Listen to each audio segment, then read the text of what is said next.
I was a writer who became a PI, not a PI who became a writer. I had actually been in acting school and was trying to figure out whether I wanted to act or write. I'd started writing some short stories and had tried auditioning here and there in San Francisco.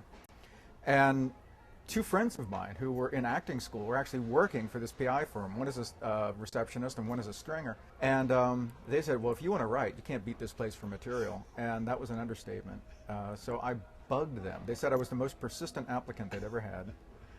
And which is, trust me, as a PI, you need to be persistent. That's 90% of the job. And brought me on, and it was a marriage made in heaven. They weren't sure how good I was going to work out, and I wasn't sure what the job was going to be like. And I ended up loving it, and they ended up loving me. So I stayed there for 15 years.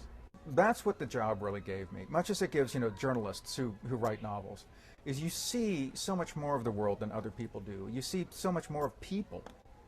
I mean, the variety of people that I knew growing up in Columbus, Ohio, trust me, was a great deal narrower than what this job availed me in just a matter of months. And you see, not only am I working for killers or drug dealers, I'm meeting their families, I'm meeting their girlfriends, I'm meeting their landlords, I'm meeting their neighbors, and you hear a much more nuanced story, and you learn so much more about people that way than you would, any other way.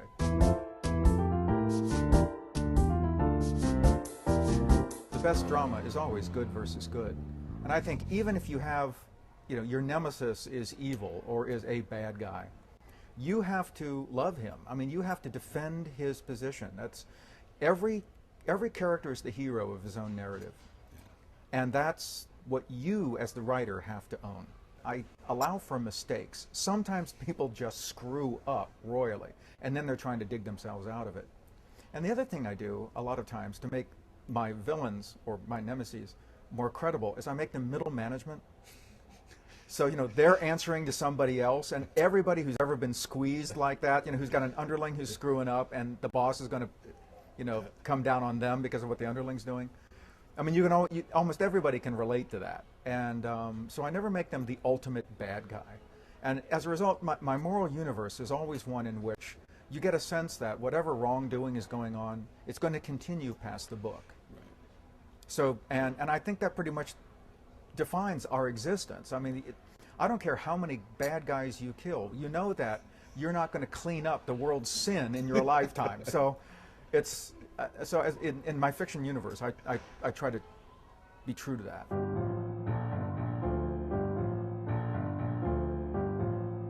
You lose interest in somebody who's all anything. Complexity. Contradictions are what make us. What catches our eye. For example, if you go to, I do this with my students. I say, imagine a woman in evening wear at the grocery store at 10 o'clock in the morning. Now, you're automatically going to go, what's she doing here? And that's what you're looking for in your characters. You have to give us something where the first time we see them, we kind of go, what's that about? Like in Do They Know I'm Running? The first time we really see Roque, the protagonist, he's in bed with a 38-year-old woman, and he's 18, and you find out this has been going on for a while. And right away, you're kind of, I don't know where that came from. That just sort of bubbled up from wherever, but it felt right. But that contradiction, that whole idea of what's going on here, automatically, you sort of, I think that's crucial. Secrets and contradictions are what I teach my students. Those are the two things that make a character real. The secrets give them their inner life, and the contradiction is what on the outside makes you kind of go, huh. You're playing a game with the reader where you're telling them enough that they feel engaged, but you're also withholding enough so that they're actually actively participating in the imagining of what's going on. If you give them too much, you're just burying them. You need it. There's a line you have to walk, and that's not easy to learn. And in fact, every book, I think I learned that lesson over again, because you're building the world all over again. So learning how little of it to say, but how much to give, is one of the crucial problems to solve.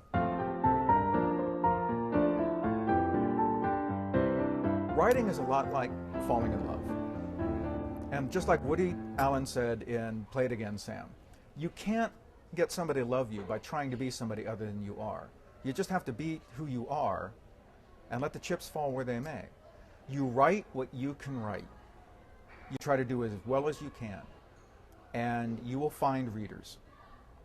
You may not find the audience that a multi-million seller does, But that's not your job. Your job is to be as honest and true to what you can write as possible.